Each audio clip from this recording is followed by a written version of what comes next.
দেশজুড়ে মৌসুমি বায়ুর প্রভাবে বৃষ্টির প্রবণতা তৈরি হয়েছে। আবহাওয়া অধিদপ্তর জানিয়েছে, পূর্ব মধ্যপ্রদেশ ও তৎসংলগ্ন এলাকায় অবস্থানরত লঘুচাপটি বর্তমানে সুস্পষ্ট লঘুচাপে পরিণত হয়ে মধ্যপ্রদেশে অবস্থান করছে। এর প্রভাবে রাজস্থান, উত্তরপ্রদেশ, বিহার হয়ে বাংলাদেশের দক্ষিণাঞ্চল পর্যন্ত মৌসুমি বায়ুর অক্ষ বিস্তৃত রয়েছে। এছাড়া মৌসুমি বায়ু বর্তমানে বাংলাদেশের ওপর কিছুটা দুর্বল হলেও উত্তর বঙ্গোপসাগরে তা মাঝারি অবস্থায় সক্রিয় রয়েছে বলে জানানো হয়েছে।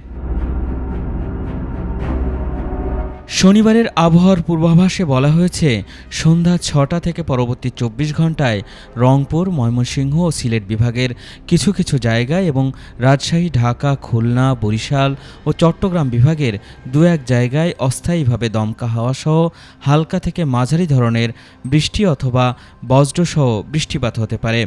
ওয়ালটন এখন দেশের সীমানা পেরিয়ে পৌঁছে গিয়েছে ৫০টিরও বেশি দেশে। ওয়ালটন, ঘরে ঘরে, বিশ্বজুড়ে। একই সঙ্গে সারা দেশের কোথাও কোথাও মাঝারি ধরনের ভারী থেকে ভারী বর্ষণ হতে পারে। এছাড়া সারা দেশে দিন এবং রাতের তাপমাত্রা প্রায় অপরিবর্তিত থাকতে পারে। এছাড়া আগামী ৫ দিনের আবহাওয়ার পূর্বাভাসে বলা হয়েছে, রংপুর বিভাগের অনেক জায়গায় এবং রাজশাহী, ময়মনসিংহ, সিলেট ও চট্টগ্রাম বিভাগের কিছু এলাকায় অস্থায়ীভাবে দমকা হাওয়াসহ হালকা থেকে মাঝারি ধরনের বৃষ্টি হতে পারে।